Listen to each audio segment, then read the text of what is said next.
I grew up in the old world. You know, Dale Earnhardt, Darrell Waltrip, the great ones of those days.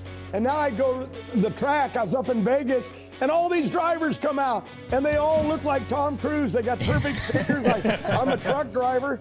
Not that we all have beer bellies, but I do. I should have quit 30 years ago, but I didn't. I was going to quit at 55, then I was going to quit at 65, and here I am 75, trying to talk myself out of it. I don't want to quit. You're still setting records, right? At almost 75 years old. Well, my crew chief set that record. Right. He made it fly, and I just hung on. Life is good. Don't do something unless you love it, or you are wasting your time. And that's why I'm going to stay out here. I'm going to keep telling people, get off the couch. You know, I'm tired when I get up every day after sleeping 10 hours. But once I get going, get my motor, get on trucking, life gets good.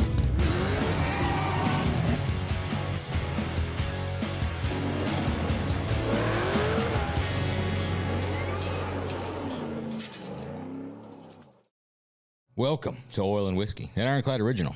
Today's guest, something special. American NHRA drag racer, funny car driver, the GOAT. I'm gonna run through some of his accolades, and I can bet if we're gonna be here for a while. People are gonna know. I said some. We've got a hard stop. Yeah, I don't know that could be hours. He's only with us for a accolades. short time here tonight, so yeah, we got to run through quick. 16-time NHRA and 1-time AHRA Funny Car champion. 22-time champion car owner. He's one of the most dominant drag racers in the sport with over 156 career victories. Just turned 75 years old a couple days ago. The absolute GOAT, John Force. Okay, introductions while we're taping, so when you're ready to start. I'm Josh. I'm Phil. I'm Jeremy. Phil, Jeremy, and Josh. That's it. And you two guys are brothers? Yep. That's us. Yep. That's pretty cool, working with your brother. Yeah, we get along all right. And the show is Oil and Whiskey. Yep. Where did that come from?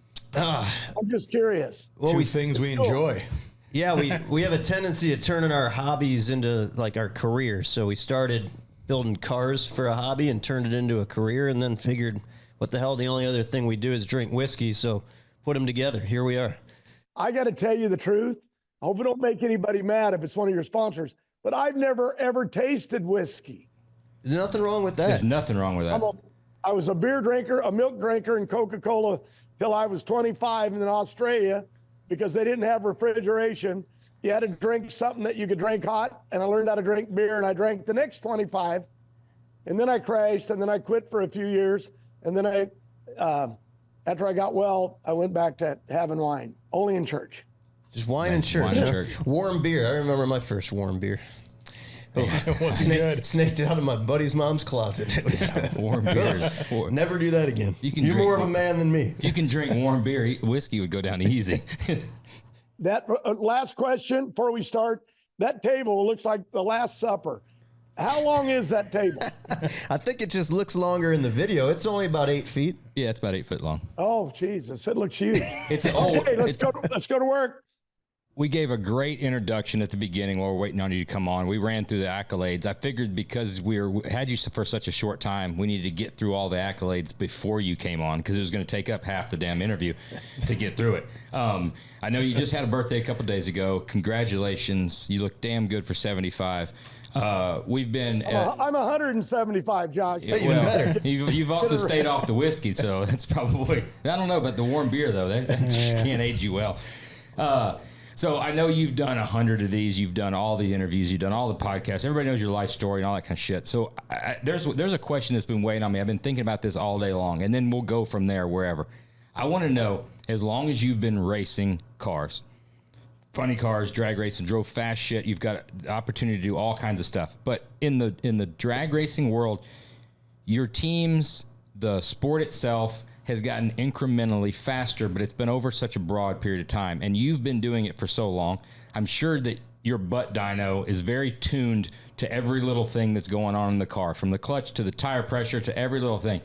I want to know what was the major improvement, technology, things your team found, whatever it was, that was the biggest jolt you felt as far as speed, where you were like, holy shit, we're faster. Because you can't I mean, you're just incrementally getting faster over the last few decades. So what was the thing that you're like, holy shit, now we're doing something? Okay, well, let me go back and give you something real quick here. I raced in the late, during high school. I got my first trophy in 12th grade at Lions Drag Strip out here in California. I've raced a long time. But as you went down the road, you struggled. Then I went into fuel altereds, front engine dragsters, into funny cars, and couldn't find my way. So the first thing that was important in the early days was having some money to be able to race. And then as you got that, then you hired help that made you quicker. You know what I mean? A good crew chief like an Austin Coyle that won 16 championships along the road with me. People joke and names they want to call me, but he is the GOAT. He is the guy that got it done. And unbelievable. But the point I'm getting at, to make it short, I'm sorry. Oh, you're good. It evolved because money, corporate America came into our sport. Snake and the Mongoose with Hot Wheels in the early days, Kenny Bernstein with Budweiser. It started changing. Of course, I found my niche along the way. I couldn't win a race, but I was a fairly good storyteller. Probably won't be today because I'm so old.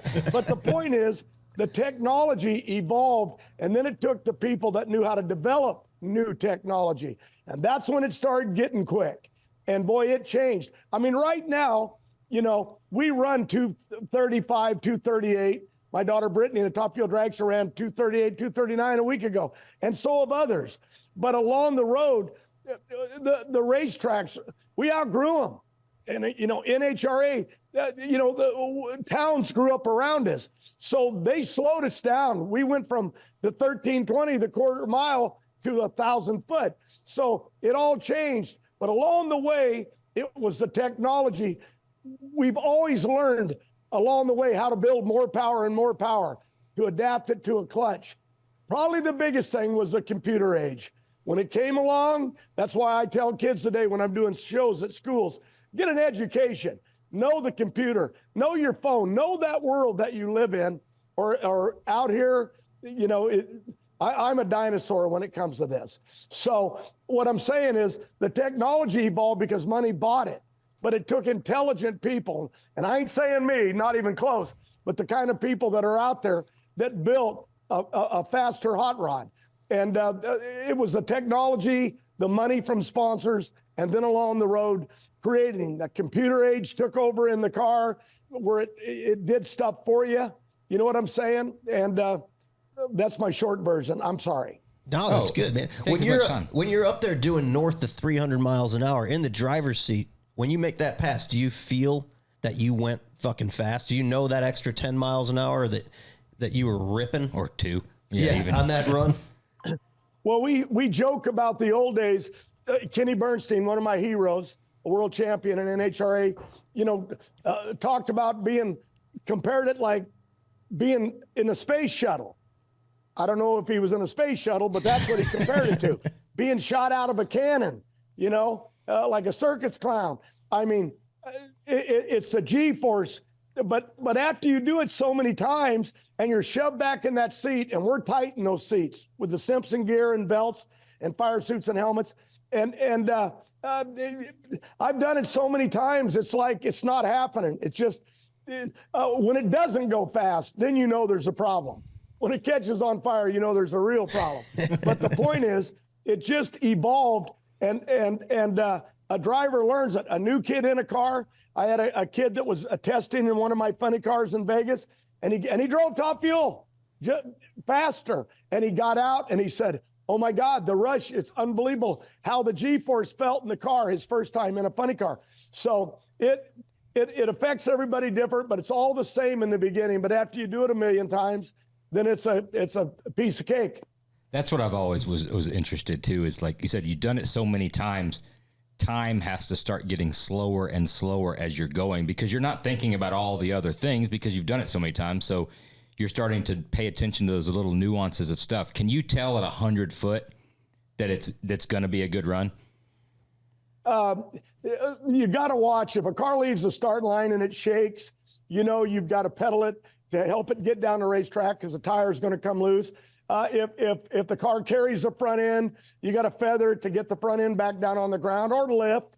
And there's so many things that you go through, but there's a feeling that within the first 100 feet, I've heard guys tell stories about how they felt in the car. And I've been doing this as long as anybody or longer than most. And I mean, I'm going on, 50 years with NHRA in another year, maybe 2, but I raced 10, 12 years before that. But I got to tell you, I had a driver once say, he got out there and I guess he had a problem with his motor. And they said, "What did you do?" He said, "Well, I saw the oil pressure dropping, so I put my foot out over the oil pressure gauge." Now, this is in the old days. And covered the gauge because I didn't want to see it go any lower. And I thought, that guy is full of it. And it was like, I couldn't even find the gauge in the car. When it's sitting there idling, it's moving, and you can see it. Now, we don't have gauges in the car anymore. Right. It's all on computer and all that stuff. They have them on the outside where the crew chief checks it right before you leave. Because once you hit the gas, let me tell you, you're hanging on to the roller coaster ride. Like no roller coaster I've ever been on. So I was just at Knott's Berry Farm with my grandchildren, and they rode the, whatever it was called. And I rode it the last time. I refused to go on it again. They go, "Grandpa, we drive these cars and you drive them, and you won't go on a roller coaster?" I said, "No, I just have done it too many times, hung myself out there. I'm staying planted right here on the ground with Grandma." Way to play it safe behind a Top Fuel Funny Car. Yeah, much easier. He's in Or control. Funny Car. Yeah. I know we're hopping around. I wanted to know, you've had a great family business, and it's amazing to read all the articles and see all the stories and everything. I can't imagine how awesome that is to have such. People talk about family businesses and brothers, and I got my son working for me and stuff like that. But you've got a true family business that goes over generations and multiple daughters. At what point did you know, and did you want it to happen? Did you want the family to be in this business? Your daughters specifically. First, let me back up real quick because I got to get a plug in here. You guys are close to Chicago, and that's where Old World Industries are located, and Peak and Blue Def and all of our brands. And of course, I drive for Chevrolet, but my daughter drives for Monster Energy, and now she drives for Hendrick's, cars.com. And so we're a big Chevrolet operation with funny cars and dragsters. But what'd you ask? What was the question? When did you know that regardless whether you liked it or not, that the kids were getting in this business? I loved football, and I played football in high school. I still hold the record in high school. I quarterbacked for 3 years, lost every game, and no one's ever broke that at BG yet. Okay, proud of it. But I love the camaraderie, and I'm guilty of saying this again. My wife will slap me, but I wanted sons. I wanted to be on the football field with them. I wanted to watch them play. I played Pop Warner football when I was a little kid, and I just love football. But I had polio as a kid, and when I got to college, I always joke I didn't go very long. I said I went till lunch, but the bottom line, the polio held me back. One leg was shorter, and the coach said, "You don't run very good." That's why I always stayed in the pocket as a quarterback, where I didn't have to run. And you're never going to make it in the pros. And my uncle Gene Beaver that raced funny cars, and my cousin Dave Conant, they said, "Get a race car to do the running for you." And the answer was clear to me. I already loved race cars, so I got a hot rod to do the running. And I've been out here a long time, but I love it out here. I love racing. It's an addiction to me. NHRA drag racing. I won championships years before them in AHRA and ADRA, and I ran some races on other series and stuff, IHRA, but NHRA's been my base, been my roots, and I owe them, to keep doing it. And I'm not ready to get out of the seat yet. I love it, but my daughters kind of evolved at the racetrack. Growing up when they were little, I was changing diapers with mom between rounds. And one year at Indy, I'll never forget my crew chief, Larry Frazier, back in those days. He came out and said that the trailer ran out of water to put, in those days when we put water in the heads, keep it cool. And they go, what happened to the water? Big old 18-wheeler's got to have water. I had drained the water over the course of 3 days of qualifying to keep filling up these little swimming pools that I bought down at a Kmart for my kids so they could swim right underneath the front of the trailer. And I ran it out of water. It shows you how smart I am. But in the middle of it, my kids lived it. So when they came along, especially Courtney, my youngest, she just kept saying, Dad, I want to drive a funny car. That's all she ever wanted. And then actually the oldest, y'all got to go to college, but they started racing, before they actually got into college. And it was just a little bit, it evolved. And then Ashley won her first race in a fuel funny car against me in Atlanta. It took me 10, 15 years to win Indy. My daughter, Ashley, won it in an A fuel car. They run 280 miles an hour, something like that. And she won Indy within a year or two. So they fell into it. Brittany, they bypassed. She out of college, she wanted to be a school teacher, and she went and did that. We took our TV show there and filmed watching her teach school. Courtney went around her, went right into funny car like Ashley. And, they were just great for the sponsors. Another force in the sport, women. And now my oldest daughter, AHRA, she runs, the money upstairs, and she never wanted to drive, has her own band and record label, but she just wanted to help run the company because she grew up with me in the early days, selling T-shirts. But then along came Brittany, and she wanted a top fuel car. And, she'd already drove A fuel and super comp, other categories, and they just fell into it and they loved it. They all did it for 10 years. And then it was time to have babies. Now I got 2 grandsons, Jacob and Noah, that are driving, juniors. Autumn's going to college in Indy. She's 19, and she'll be racing Bowling Green or somewhere this week out there. And she's moved up to the higher category. But maybe one day, that's Robert Heighton, my president of my company and driver of the Cornwell Tool. Right now, Proc's filling for him. But Robert will be back. So I got all wound up. That was a good cup of coffee from upstairs. Hell yeah, it was.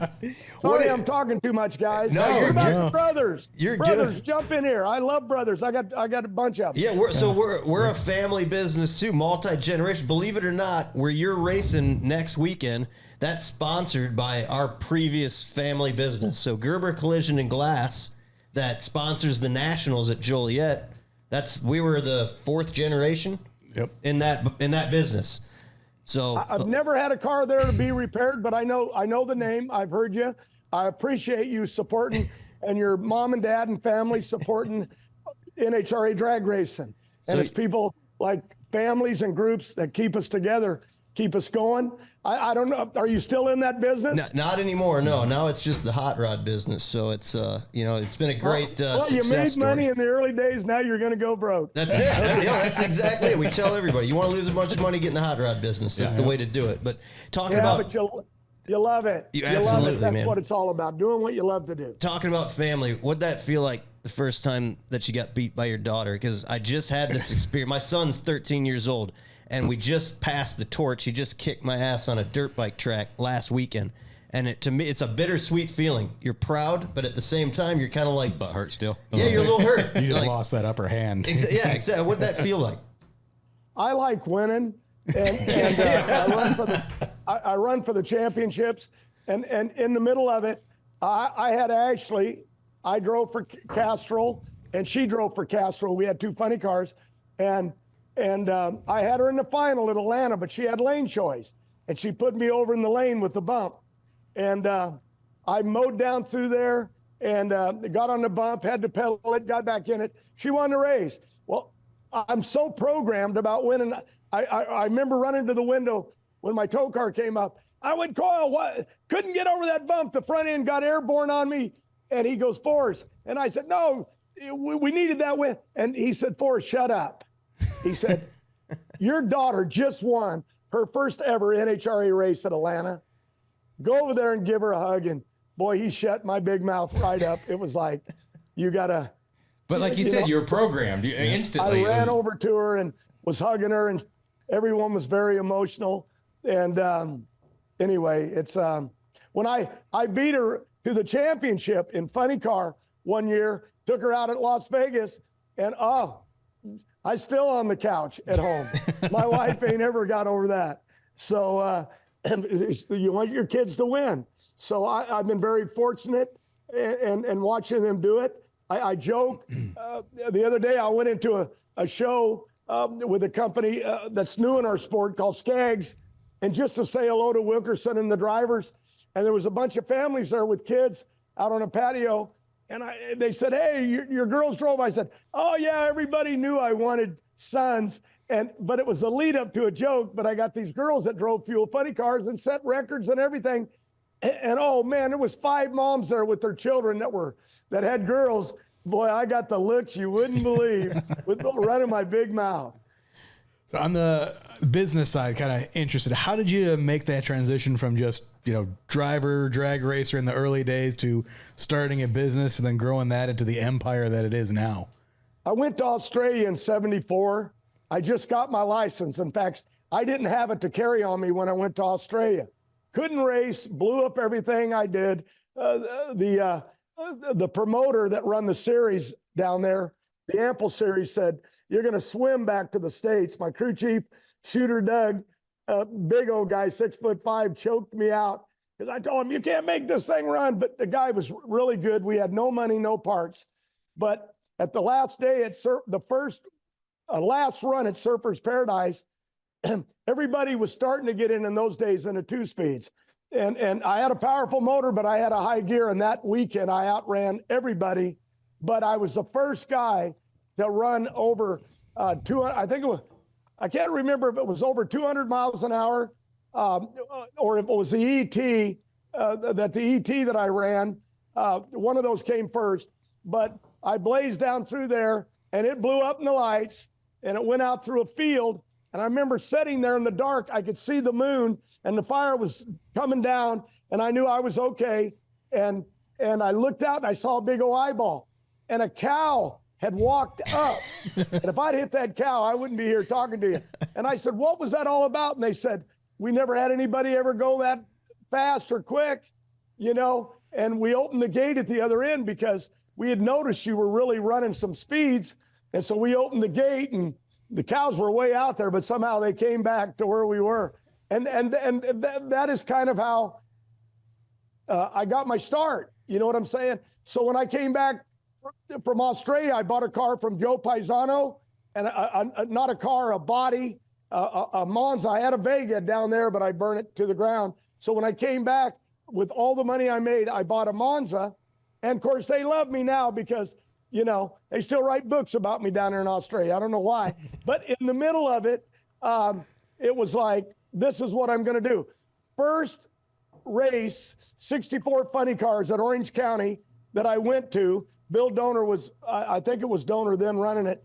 But in the middle of it, burnt my car to the ground again. Dead. Lost my St. Christopher. It fell off in the dirt my wife gave me to keep me safe on airplanes. I wasn't married then, but the girl I was dating, a Catholic. In the middle of it, I got out of the car, and it was like all this work, months of doing this, and it's all gone the first day. And Uncle Beeves, who's a storyteller, he passed away years ago, had funny cars with Dave Conant. They won the Super Nationals with Pluger and them at Ontario. But he said to me, John, the only thing left is a car that's burned up. The TV cameras are coming. Now, all the stories you told in truck stops, how you were going to beat Don Perdome someday, start telling them.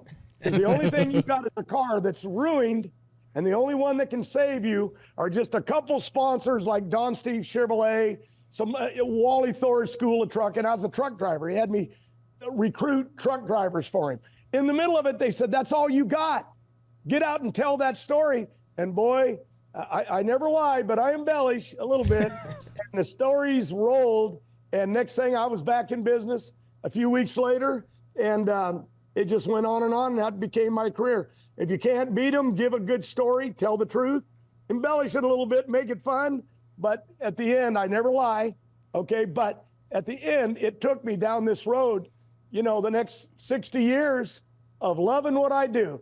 And so they can say I was a truck driver, still am, still getting my 18-wheeler with my guys. They love, well, some of them like me to ride with them or drive. But in the middle of it, still telling stories and truck stops, you know, still standing with the fans till midnight, signing autographs. That's what it's all about. And that's why I get on shows like this. I said to my wife once, can't believe the guy thought I had an ego. She goes, oh my God, you got the biggest ego I've ever saw. All you do is talk. Life is about you. She told me that the other day, and I felt really bad. I said, about me? Everything I do is to take care of this family and keep this, you know, Ashley's husband works for me for 20 years now. He runs my car. And Brittany, she's driving, and she's engaged to get married to a military kid, Bobby Lyons, out of the Air Force. Really proud of that. Love him. Courtney married an IndyCar driver. Bobby Rahal was my hero. I always said I saw him win the Indy 500. I couldn't afford to get. I never been on an airplane, so how could I see him win the Indy 500? But I did watch it on TV. Now, and if there was no TVs in that day, please don't tell me, because that's my story and I'm sticking to it. But now Courtney has 2 little girls, you know, so I got grandbabies, 5 of them, best part of my life. And what'd you ask? Well, we're just going to bounce all over the place, but how is it, Chat, a drag racer talking to an IndyCar driver? How does that work? Because you got total polar opposites of motorsports right there. Are you busting his balls that, like, you're not going fast enough and he's busting your balls that all you do is drive in a straight line? Or how does that, what's that dynamic like? Yeah, but I go around corners like they do when they road race if I'm on fire. When I get to the end of the track, I make a right or a left. I get there one way or the other. No, I love Rahal. I loved his dad. Just the best guy, and just a racing family. And I love Graham, because when I see him with Harlan and Tinley, the 2 little grandbabies, and the way he loves my daughter, Courtney, I couldn't be any happier. My kids have chose the right one. Their mother taught them right, you know, how to live life and how to be fair and honest and smart. And I love my grandkids. So nope, never got no complaints. I ain't saying Rahal, he's a different animal than me. IndyCar is a different breed. You know, the other day, my daughter did something for my birthday when I turned 75. She went out and they filmed all these people, her and AJ. AJ's got his name on the screen to make sure I say his name. I know you're there, AJ England. Love you. He's on the road doing stuff back east in Indy, in Ohio. But in the middle of it, where in the hell was I going with this story? Somebody tell me. I forgot where I was going. Come on, you guys. You got to be listening. I think we're talking Rahal. We're talking AJ. We're coming. The racer driver. Oh, I got a question. I want to know. You know, I was on. Wait a minute. I did a show. I did them with Kenny Wallace. I did a show. I have a ball doing his show. It's kind of like yours, a little different. I did Earnhardt's deal, and I think Earnhardt fell asleep. I think he just said, "This guy is so full of it. I'm just going to fall asleep." That brings me into my question. That's a perfect segue. I want to know, out of all other motorsports out there, you've had to have watched stuff, you know, on TV. You had to been to races. You had to see. I want to know right now, either somebody that you would like to race in their field or another type of motorsport. Do you think that you could do pretty damn good? Good question. Yeah, but I grew up in the old world. You know, Dale Earnhardt, Darrell Waltrip, the great ones of those days. And now I go to the track. I was up in Vegas, and all these drivers come out, and they all look like Tom Cruise. They got perfect figures. Like, I'm a truck driver. Not that we all have beer bellies, but I do. And I don't even drink beer. Do you think you could have strapped it up and went door to door with a Dale Earnhardt Sr. and a Kyle Petty or a Cale Yarborough? Or do you think you could have done circle track and been competitive back in the day? I went to Rockingham, I think. Trying to think the name of the school that not in Rockingham. Anyway, I went there and did the show. They put me in a NASCAR doing some filming, and I ran. And they even told me that I ran quick enough to qualify at Daytona. I think they were trying to make me feel good. But I drove around and I loved it. But you got to understand, I should have quit 30 years ago, or 25 years ago when I was 50. But I didn't. I was going to quit at 55, then I was going to quit at 65, and here I am 75, trying to talk myself out of it. I don't want to quit. And you're still setting records, right? Almost 75 years old. Well, my crew chief set that record. He made it fly, and I just hung on. Daniel Hood. And she says you've got an ego. All you're doing is giving everybody else the credit. Yeah, but they deserve it. They really, they keep me alive, and things go wrong. And I've been through some bad crashes, guys. I've been in those helicopters a few times where when you look at the guy riding there with you, the medic, and he's shaking his head, he's saying it's over for this dummy. And but I always come back. Good Lord has a plan for me. I don't know what it is, but I truly do love it. But would I love to drive some NASCAR or IndyCar? Without a doubt. That's unbelievable. But in the end, and those guys make real money. I could run a team. I could run a race team all year for what Ray Hall makes for a check. But what I'm getting at is, first of all, I only got to do this for 4 or 5 seconds. You know what I'm saying? Do the burnout, back up. What was that? You said Rockingham, 1993? Buck Baker School. Buck Baker School.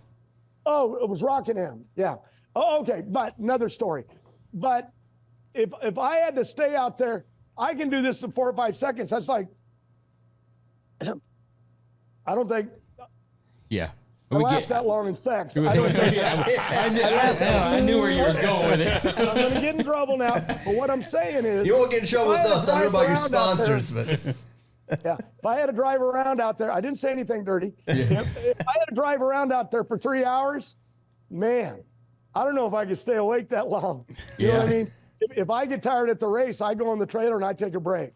Well, we're going to be respectful of your time because I know you got a heart out, but we got a couple of standard questions that we ask all of our guests, and we absolutely want to ask some of these. Yeah. So first one, the very first car that you owned. I'm not talking about race car. I'm talking about transportation, whether it was 13, 14, 15 years old, your very first car and a story about that car.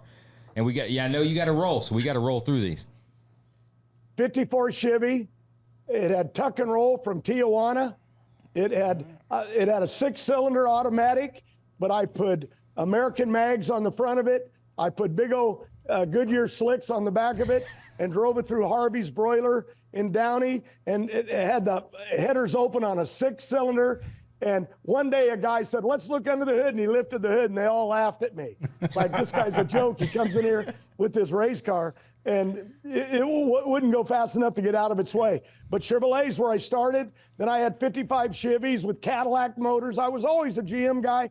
I mean, I won championships with General Motors and Pontiacs and Oldsmobiles, but I did drive for the other side, which, for Ford Motor Company, I won over there too. But I've always been a Chevy guy, and that's probably how I'll retire. I don't know. I can't say that. Okay, I answered that, didn't I? That's a good one. He's always the showman. I pick up on the little shit he's laying down. I fucking love it. I love it.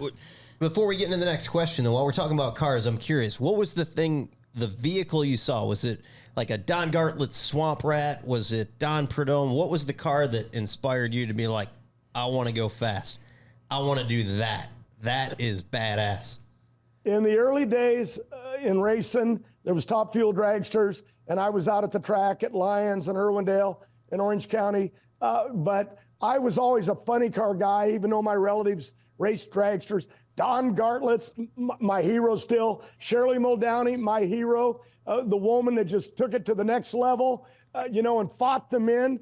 But along the road, you got to see her documentary. It's out. It's unbelievable. I heard about it. Shirley Muldowney. But in the middle of it, I was always the funny car guy. I always liked a race car and a body, places where I could put signs and paint them really cool. And no, I was a funny car guy my whole career, and I'm in a funny car, over 60 years later.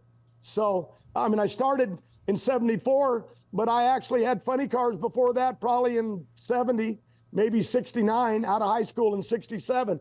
So funny cars are my thing. They do it. They turn me on. I love the long smoky burnouts. I love the header fire out the pipes, the sound of the smell of nitro, and just the thunder of a motor.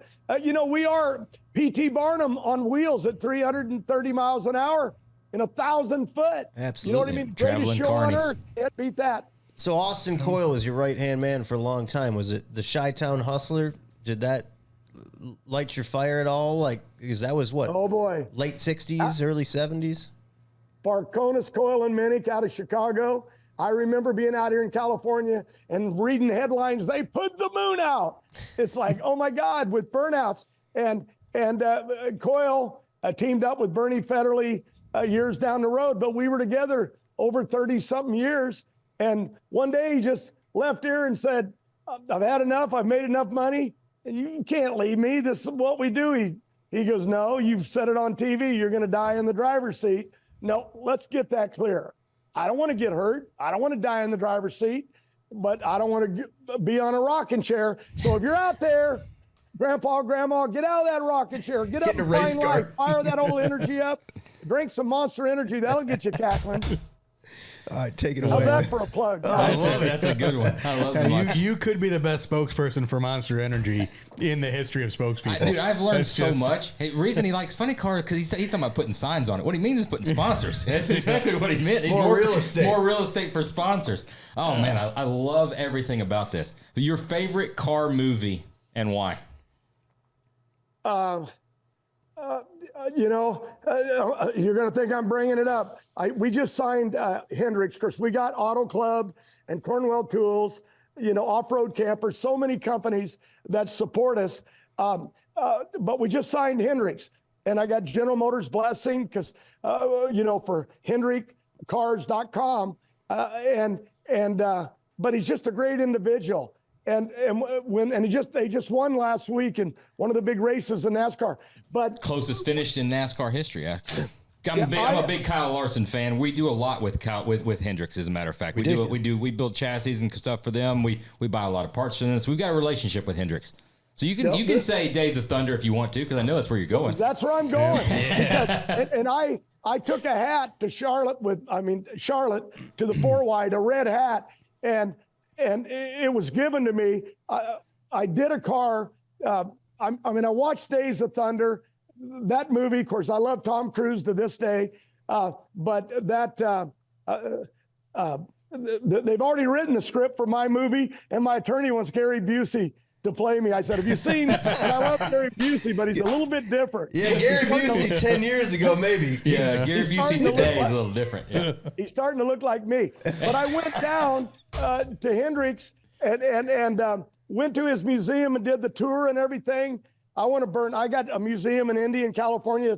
Part of it's here behind me and upstairs. But I wanted to burn it down after seeing Hendrix. But I saw it before. But I did a Jeff Gordon car, a tribute to Jeff Gordon. And because I met Jeff when he was a little kid. And then we got in the car when we were out at a big racetrack in Fontana, the new one.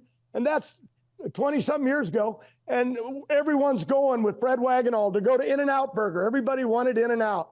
And this kid jumps in the car. Of course, I can't recognize anybody if they don't have a fire suit and helmet on, right? And he jumps in, and I'm riding down the road, and the guy over there says, obviously you don't know who this is. I said, I think it's Jeff Gordon, and he's already won a championship. And it was like, are you kidding me? And yet you look at him today, he looks exactly the same. Still, I just saw him because we did the whole tour. But if you look at the history from Hendrix's dad, that came out of the military, was a pilot, and then came in and bought his kid a car when he was 16, Hendrix, and then his son, and now his grandson. And I kind of looked at that and I thought, all the times I'm thinking about retiring, ain't none of them retiring. They're all just going down the road, keeping the families eating hot dogs. Yep. And that's what I'm going to do. How you like? That's the first time I said hot dogs, I think, ever. I don't don't even have a hot dog sponsor. This is the last. You will now. You will now. Yeah, Oscar Mayer's calling. This is the last one, and I know you've got to go. Now, we're almost through our third season of these. We've got 100 and something of these under our belt. We've always asked the same question to every single guest, and it's always been, what's the best piece of advice that you've ever received? However, because you're the GOAT, we're changing it. Got it. We're changing this up. This is the first time we've ever done it, and this is fitting. I want to know what your best advice that you can give to anybody in any walk of life if they're listening right now. You pick it. The best piece of advice that you can give. Number one, don't do it for money because you may never get there. Don't do it. Don't do it for fame. Do it because you love it. I don't care if you're a cook. I don't care if you drive a trash truck. If it's what turns your deal, your bick or whatever they say, whatever makes you click, do it because you love it, where you wake up in the morning and you want to do it. You know what I'm saying? And if I'm not racing, I saw one, and this ain't a political plug, but they said Trump once went, and I ain't saying which side I'm on, don't care. They said he went on vacation and he bought a hotel. I'm the same way. If I go on vacation, people have seen me standing in the surf with my old skinny legs, white body, and bathing trunks with this belly on me. But I'm wearing that peak white hat because I don't go nowhere without it. But when I get there, it's like I want to create something. I want to build or at least get an idea. That's why I go to the movies. I go to the movies to figure out where I'm going in life because it sends a message. It's like it's how God talks to me through the movies. I believe that, and I'm sticking to that till I drop. So what I'm saying is life is good. Don't do something unless you love it, or you are wasting your time. And that's why I'm going to stay out here. I'm going to keep telling people, get off the couch. I'm tired when I get up every day after sleeping 10 hours. But once I get going, get my motor, get on trucking, life gets good. You wouldn't sit there, even if you got to listen to a guy like me, full of it, right? But you wouldn't sit there if you didn't love what you bring to the party and what you, with your guests, that you put out there to the world. And you won't even know it. The other day, my daughter did a tribute on my birthday, and a guy that I always thought didn't like me so much because I was a big mouth, but she had Mario Andretti, one of the greatest of all time. I saw the video. And I said, how did you get him? How did you or AJ, Ashley, how did you get him to talk about me? You know what I mean? Just to say congratulations on your age. But it was really an honor. And I want to, through your show, I can't respond to everybody. I'd be on the phone for the next week because I'm talking about so many videos. They're still coming in. But I want to thank everybody. If I don't call you, I want you to know I've seen them all. Haven't seen them all yet, but I will. But I love you. Watch this show, Oil and Whiskey, and help me keep my job. And we appreciate it, John. Hey, I appreciate it. Have a great time. I know you've got a big race coming up. I know you got to get out of there. I want you to promise to us. I feel like we've just scratched the surface. We have to do this again when we got some more time. There's so much more that we can get into. We had a great time. We are absolutely honored that you would take time out of your day to come on the show. I'm blown away. I really am. Huge fans. Wait a minute. I drive a race car, but I want to tell you, my eyes aren't that great. I have to wear special glasses. But are you two brothers? Are you twins? No, we're not twins. No, he's a few years older than me. Yeah. They both are can't equally see that. uncharted. Let me move back Okay. a little bit. Yeah. Hey, God bless you. The matching hat. Your show's already a success, 3 years. Well, thank Let's you. keep on trucking. Do it because you love it, and get an education. That'll help you along the way. Absolutely. Good luck next weekend. you. Kick some butt. Thank you, John. Appreciate it. And love the American flag. Absolutely. Don't ever forget that. Ever. That's key. That was a ride. That's a spine tingling one there a little bit. It's, Big thanks again. I'm not going to even say his first name. It's Mr. Force. Yeah, I called him John. Yeah, I felt like that was a little impersonal. No, you call him Coach. Coach, yeah. Even if he's not. What a an coach. amazing dude, though. Like, man, we could have talked all night. Growing up, watching drag, like, I full transparency, I don't think any of us are like huge drag race fans. I love drag racing, but I'm not like a diehard. No. But growing up watching John Force interviews, is probably one of my number one memories. Oh, yeah. Right? Yeah. Like you look forward to the interview after the race. Well, it's the burnout, then the interview. Yeah. I wanted to ask him about What a badass dude. what did he and his crew chief and their cars do differently that made them faster, that also made him so dirty? When all the other drivers, they would get out and they'd have an interview and it's like they were wiping their face, but he was filthy all the time. All the time. Clean pass, boom, bust it off, come out and filthy.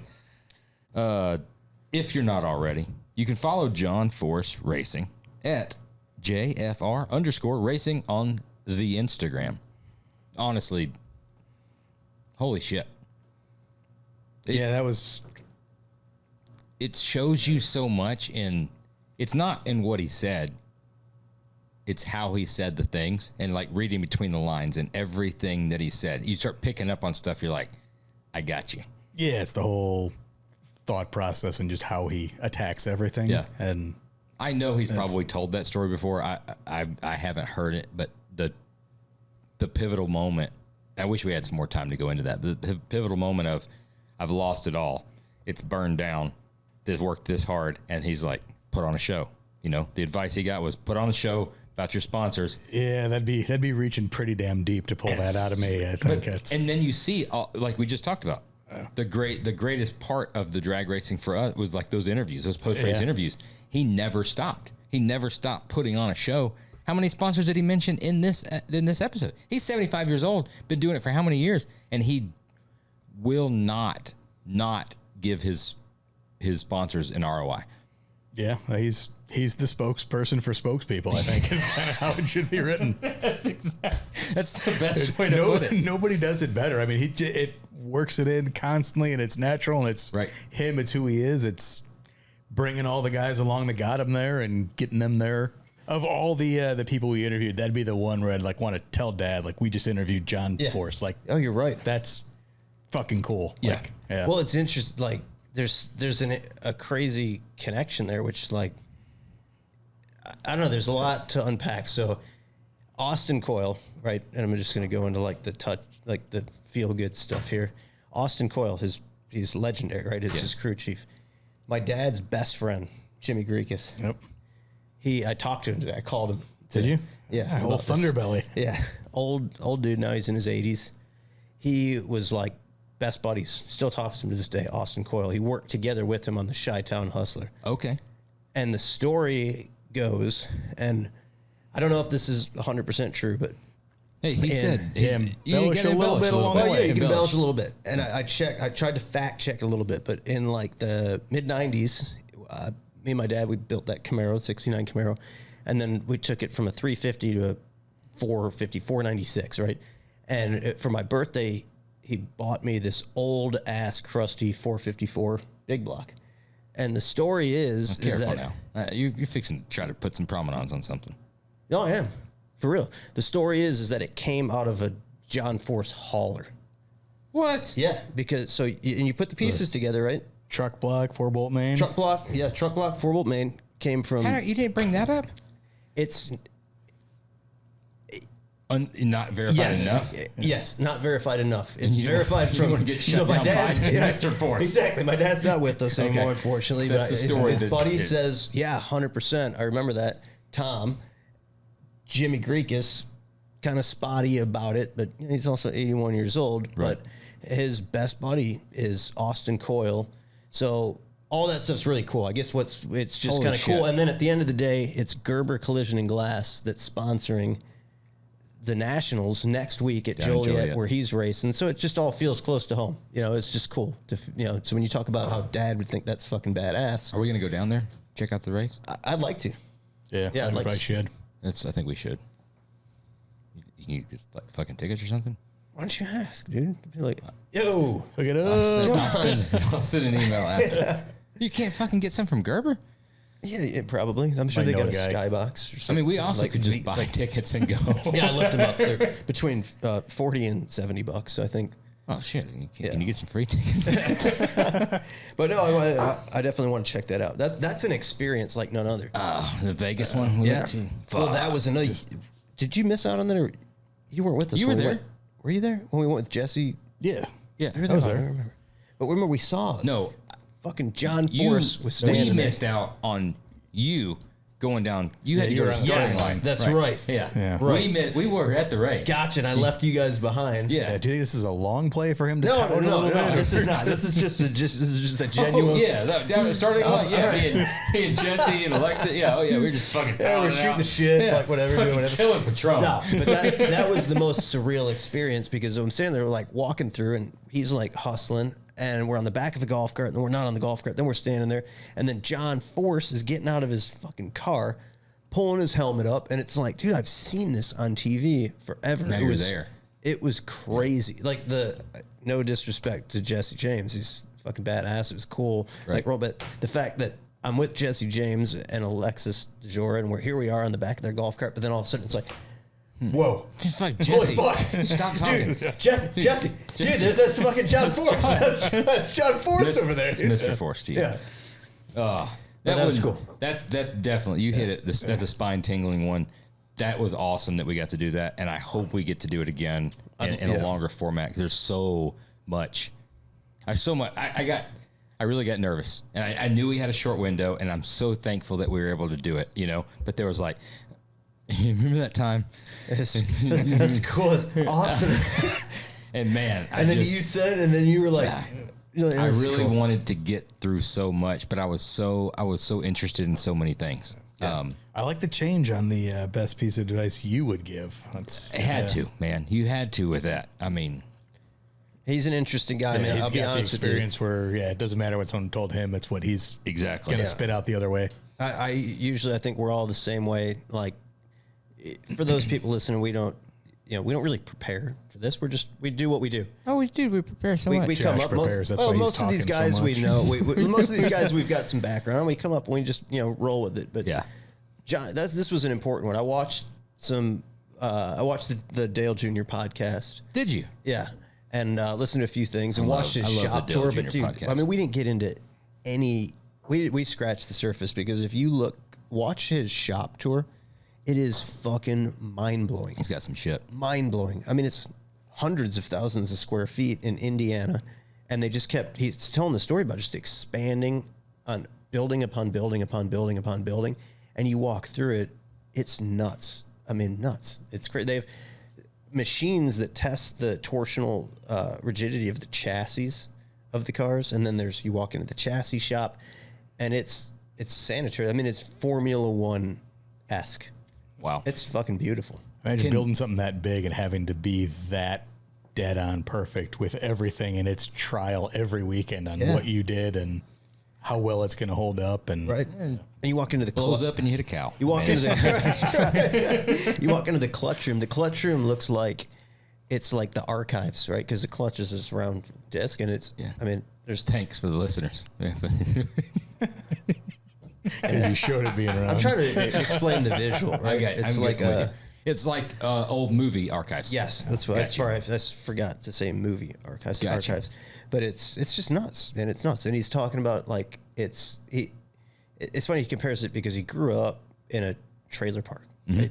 And he's comparing this because it is essentially he's like got trailer parking, trailer connections, and he's comparing But this he's to a not trailer. living in the trailer anymore. Dude, I get it, right? Not quite, of a pull not up in quite. reach. It's a See, I'm reach, still yeah. a man of the people. Yeah. Amazing guy. Sorry to change the subject just a little bit. You said you listened to the Dale Jr. download Yes. with John Force on it. I'm going on record right now. calling him out. when are you going to get Dale on? I have. Well, I'm admitting defeat. So I'm coming. I'm coming to the both of you, and I'm coming to the fan base, hat in hand. I'm coming humbly and pleading. I have been the biggest Earnhardt family. Yeah. Really more Dale Jr., but the Earnhardt family fan my entire life.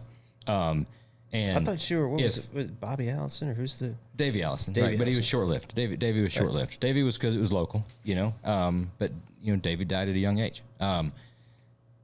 If Dale Earnhardt Jr. does not do this fucking podcast, and I'm gonna You're put a not window going in. Florida Georgia line No, territory. no. You're not. No, Okay, I didn't. No, I wouldn't bring those two up in the same sentence. No. Well, I didn't know if this was. I'd If never you were cause- insinuating a fight. I'd if never you're like, cause harm to Dale Jr. Okay. I might. Gotcha. I might talk shit about him now, but like, I'm Damn it, Dale. He doesn't. He's not going to be calling races anymore. You know, he's doing a little bit of short track racing, and I know he's got a family and kids. And I'm like, why the fuck can't he do the podcast?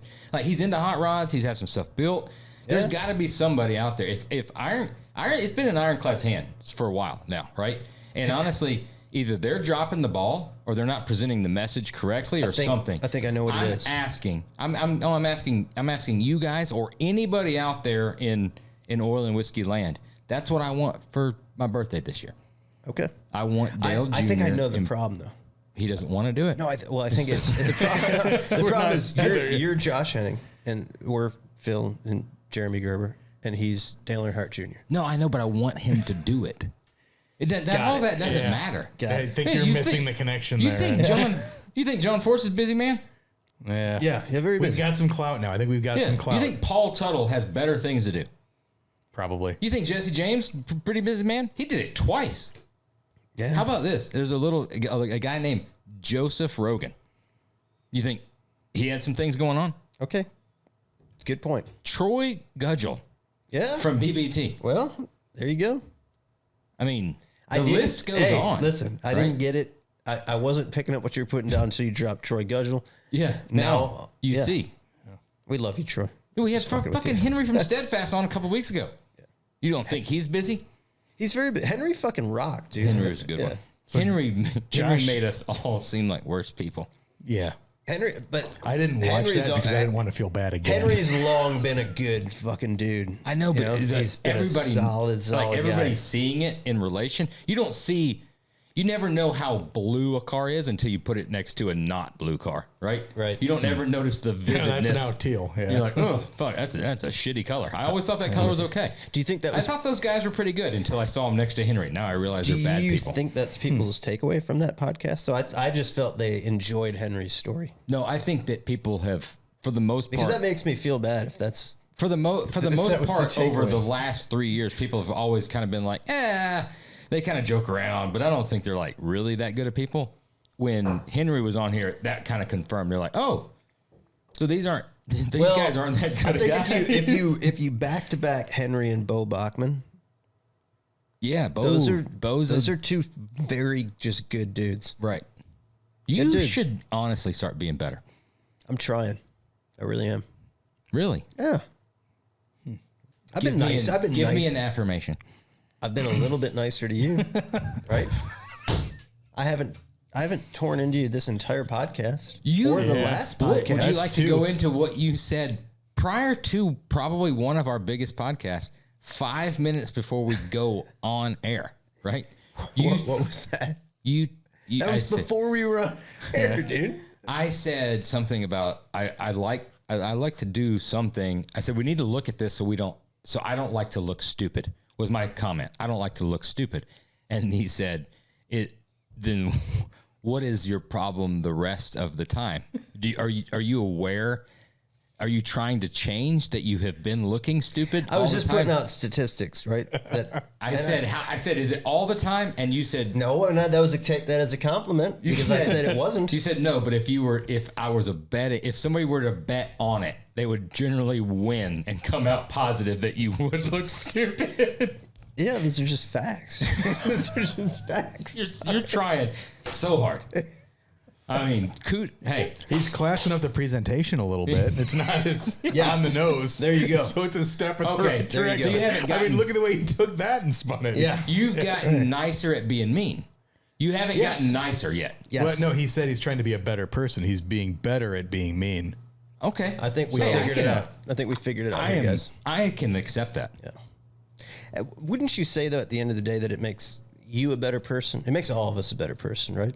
Oh, Don't you think? Don't you think? There's so many decisions that the three of us have thought long and hard. There's so many like footwear decisions that you have completely changed because Well, I still wear whatever the fuck I want to wear. Yeah, that's That's apparent. There's a couple. I deal pairs. with it. I deal with it. There's a couple. No, The neon shoes. Oh, that neon. I'm not. That's funny. Fucking wear those. But there's a 5 or 6 year old pair that will not be got out in public again. We talking about the Toms? Yeah. We're talking. You gonna wear those out? You gonna wear your jacket out? Oh no, I won't. I'll never wear that jacket. You know what again. I think we need to. we need a mannequin. Bring all the things that we hated. It's gonna have my Toms with your jacket.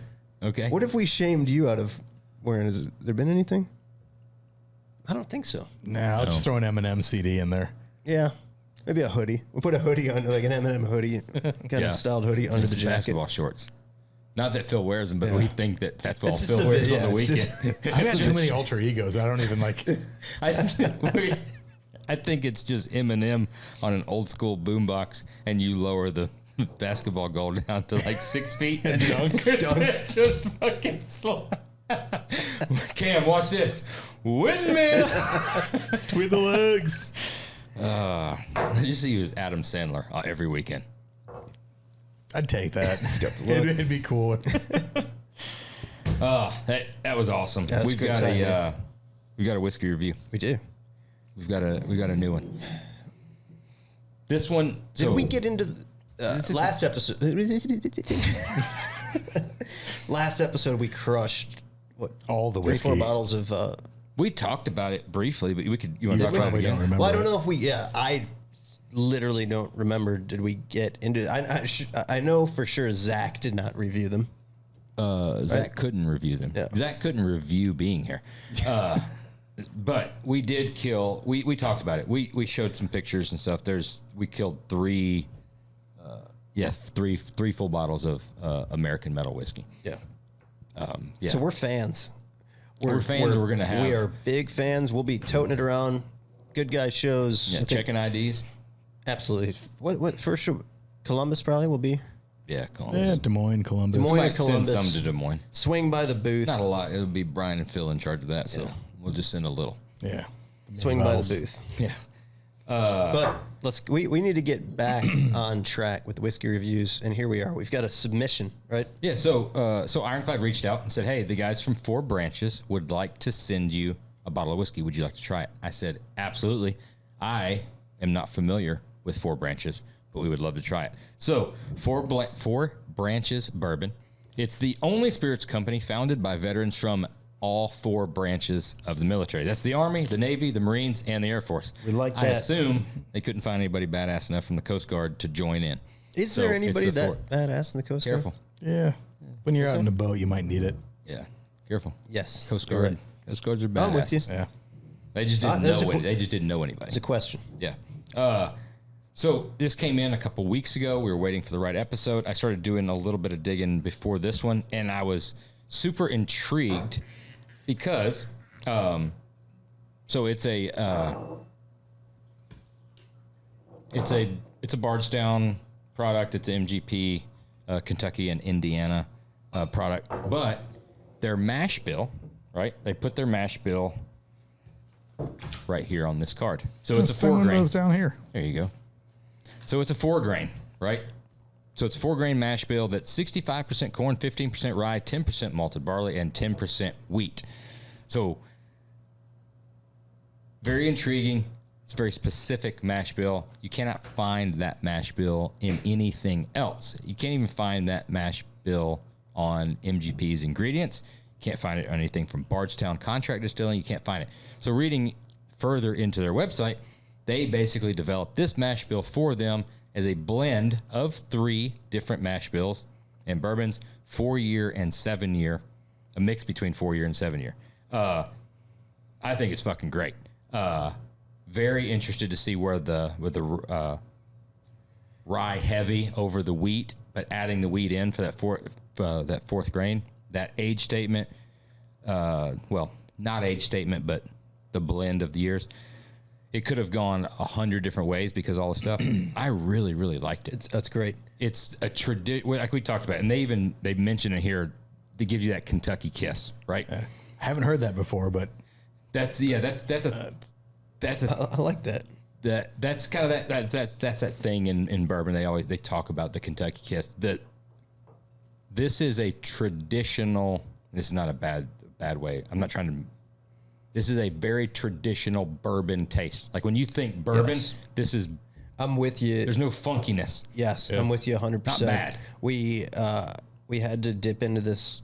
We like kind of a pregame beforehand to calm the nerves before a heavy hitter like John Force. We poured a glass beforehand, and that was the first thing that came out of Josh's mouth. And I like to bust his balls, right? Because he says it's a lot of stupid shit sometimes. But I agree. Dude, so much nicer. 100%. I mean, you hit the nail on the head with that. There's a backhanded compliment It's here. your traditional bourbon. It really is. And then as we went through it, Josh started describing, all the things, the mash bill and everything. And we had a conversation. I realized that I'm the, I like it, it's good guy. And we're going to let Josh be the guy that goes into the details, because that's kind of what you do, right? Stuff that I'm intrigued with or I want to know more about, I will dig into the details. And he knows things. I'll give you that. He knows a lot of things. So I would listen to Josh's advice on this, but I'll say that I agree 100%. It is a very traditional bourbon, phenomenal taste. The instant reaction is it's tons of cinnamon but just tons of goodness. It's a fucking phenomenal bourbon. It's really, really good. This is anybody that's from beginning to middle bourbon enthusiast is gonna really understand this and get this, and then more advanced guys are gonna be like, "You're fucking stupid. That doesn't make any sense. It's a horrible analogy." Yeah, those guys start making shit up though. I'm like fine. They just find things to talk sometimes about. they do. So it's a 96 proof, right? I think it's damn near perfect on the proof and burn. Usually 100 is where lately. This bottled in bond stuff is where I keep going, because it's 4 years, it's 100 proof, all that stuff. So it's quite thin. I know you're big on the viscosity. The viscosity is the only thing that's lacking, although it's not bad. It makes up for it in the traditional bourbon flavor, and that tricks your mouth into thinking it's thicker than it really is. In my opinion, this is a little better tasting, a little higher proof, and a little bit older, in a good way, tasting Buffalo Trace product. I can see it. This is your very traditional bourbon, not too weeded. You get that little bit of that. So 65% corn and that 15% rye. That 15% rye brings that spice on the backside. That equal barley and wheat gives you like that sweet caramel kind of feel. I fucking really like it. I like it a lot. Is it something you can get your hands on? Have you got to jump on their website? Have you got to get on their Instagram page? Where can you get it? Look up Four Branches Bourbon. We got to get better on that. And, well, I mean, it's all different states. I know. I don't know. You find either Four we Branches do or they Bourbon. do. They gave it to us. It's not like they sent a bottle. When I Googled it Where earlier, can you get it, popped boys? up. It's about an $80 or $90 bottle, depending on where it comes from. There's a couple online retailers. Sealbox is my go-to online. If you're in the Chicagoland area, there's obviously only one choice. That is Garfield's Beverage Warehouse and Liquor Emporium. And if he doesn't have it, tell him to order you a bottle. They can get it. Did I tell you about the score that I got there the other day? I didn't. I told Jared. Yeah, that was a good pull. What? That's not a big deal. What? It's not that big of a deal. It's just It's a big-ish deal. yeah. It's a pretty big deal. Joseph Magnus cigar blend. I don't know if you've heard of that or have a bottle. I have. I do have a bottle. Do you? Yeah. I've got 3. I was able to. But score finding one. it on the shelf I got it is on cool. the shelf. I got it on the shelf as well. Both you guys did. Yeah. Shout out to Palatine Mike. He took a picture of it, said that it's there. I asked him to buy it, and I'd pay him back. And then he said no. And then the next day, he's like, dude, I got to be on the podcast. I can be like your whiskey purchasing guy. I was like, well, you failed the first interview. You didn't So, purchase. yeah. You could be the guy that didn't purchase whiskey. I'm going to raise this on the podcast right now because my feelings are a little hurt. Palatine Mike made a appearance at the Roadster Shop, and I did not get the introduction. Ooh, yeah. He was here? I don't Yeah, know he if said that he falls didn't on. wanna talk to I don't you. know if that falls on Phil or And now you sound like my fucking wife. on Palatine Mike, but I'm not happy about it. I've heard so much about this character. He was here at the shop. and we were here at the same time? I don't know. He was here. I don't know if you were here or not. Was it Friday when those motorcycles are out there? Yeah. And then I was fucking here. Was he riding a Honda Valkyrie? Is that what they call it? Is Yeah, it I think it's a Valkyrie? Suzuki. Yeah, What's it? You're going to have such shit to deal with from Your that. lawn's gonna be fucked up. It was a Street Glide and a Street Bob, right? Maybe. I don't know what his is. Street Glide and a Road Glide, maybe. I don't remember. got Help the me Road better Glide. understand like the whole Palatine mic persona. Is that a Harley leather jacket on this newer Harley? No, it's No. a Dixon flannel. Yeah, Dixon Dixon flannel. Okay, Yeah. I got it. He's a- Dixon flannel and He's not a fucking Chuck poser. Taylor. Chuck Taylor's. What do we? Chucks or cowboy boots. Got it. Okay. All right. I could fuck with that. Yeah. We won't know. We won't. We're not cool enough to be introduced. No. What a fucking, that's something. I'm telling you what. Both of you guys are hurtful. I'm What going did I to do give to- the Four Branches Bourbon Founders Blend.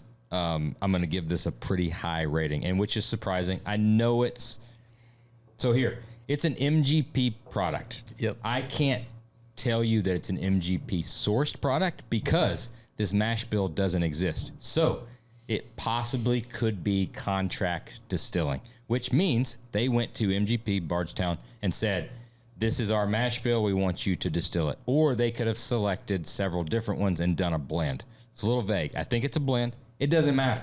Hey, can I ask you a Where was question it? on that? Yes. Like, why does any of that matter if you're just drinking something that you like?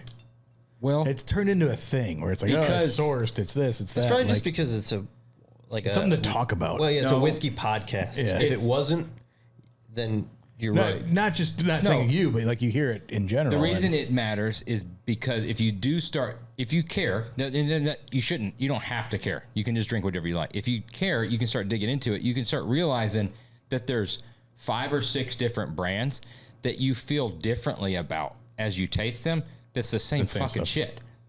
Right? So then you can start that's looking marketing. at it. Well, it is 100% marketing, but then you can start getting yourself past that marketing thing and worrying about whatever you paid for and just tasting the things that you taste, right? And trying to get into it and then realizing like this $40 bottle is actually pretty damn good. And this $200 bottle, you know what? I don't like it. I don't like it. And there's times when you've done it because like, it's a little different. Maybe it's just a $200 bottle, and if you start learning some of that shit, the mash bills themselves is where I've been really intrigued because it can tell me what I do and don't like. And then I can look into other stuff and think if I'm going to like it or not like You it. take notes based or on- you just retain it. he retains it. He's like Rain Man with that shit. Yeah, you are like fucking Rain Man. yeah, What was Rain Man's name? Dustin Hoffman. No, Dustin Hoffman's a fucking actor, dude. Yeah, that's his name. Oh, that's what you're asking. Right. What was Rain? They didn't refer to him as Rain Man. No, of course that'd be fucking Google this. Raymond? no. Google it. Raymond, is it Raymond? It could be. Sounds like it could be right. So, yeah, Oh man, because I think we're working on a nickname here. So keep You're Googling. digging your own grave. I can't. You are digging your own grave. What is it? Is it, is it Josh? Is it Josh? Give it to me. What is it? Raymond Babbitt. Yeah. All right. Raymond. Yeah. Raymond Henning sounds good. We're going to. I'm telling you what, from now you're on, right. You have been nicer. Now I can see it. I didn't see it earlier, but now I can see it. there's a lot of other adjectives I could have used other than just saying Rain Man. That Like, wasn't because of me. That's because we're on fucking air. It wasn't because you're having. I'm giving this Four Branches Bourbon, 96 proof. I'm giving it a really good review Well, hit it. because I liked it. Yeah, I like it. I like I'm it too. giving it a 7.5. ooh, that's a review, man. It sure is. It's a good one. Yeah, I like it. I would definitely suggest somebody picking up a bottle. Yeah. I would say definitely buy it if you can find it. Yeah, really smooth up front. The Kentucky Kiss is a nice description. Haven't heard it, but yeah, you get a little bit of burn. Nothing bad. Nothing that you would shy away from. Let you know you're drinking something. Yeah, but- exactly. Yeah. Yeah. So you know your man. Yep. Yeah, I'm in the same ballpark. I was thinking 7.5 and figured I'd get yelled at for it being a too easy of a number. I wanted it to go 7.6, but that's Just didn't tip it over one. this is their first. This is first. So we're going to see what they've got come out to the market, and they can get higher. I think it's great. I could be a little lower. I could be a little higher. Let's just go 7.5s across the board. I think that's a solid review. Dude, for the very first bourbon, this is their very first offering. That's a 7.5 is a fucking. I think it's great. And it's a phenomenal bourbon. Especially some guys that really, all they know about is like killing bad dudes. Nothing wrong with that at all. Nothing wrong with it, 100%. But like, I don't know, like killing bad dudes and keeping us safe while we're doing like dumbass shows about whiskey. Fucking smart guys, obviously. They've talked to some guys that have retained that knowledge about how to make some whiskey, or they've just tasted shit and they've got similar palates to us. They're like, oh, this fucking tastes good. Yeah, we should support these guys for 100%. We're gonna follow up. Hit them up, see where we can get this stuff, or do a little due diligence, do a little research, see where you can grab this stuff. Let's post it up. You should be able to purchase because it on the line. Absolutely, it's one of the few. I mean, we've had a lot of great bourbons recently, but this is one that stands out that you got to get your hands on it. Yeah, buy some. It's fucking good. It might have been season 1, maybe early in season 2. It's a fucking buy it. To go back to a fucking buy it. 100% buy it. Get it. Get your hands on it. Oh, whiskey review. We did that. You talked about being nicer, but you actually are meaner. So we handled that part of it. I think we could go. I think we talked about Palatine Mike being here. You being mean by not introducing him to us. I think I was doing you guys a favor. Honestly, we haven't met him, so we wouldn't know. Right. I'd rather pass my own judgment. Me too. On him. Thanks again for listening to the Oil and Whiskey Podcast with the Roadster Shop, an Ironclad original. If you like the show, be sure to leave a rating review. Hop down below and subscribe. Or hit that like button. Thanks again to the GOAT, John Force. We're still pinching ourselves. Can't believe this is real. We'll see you again next week.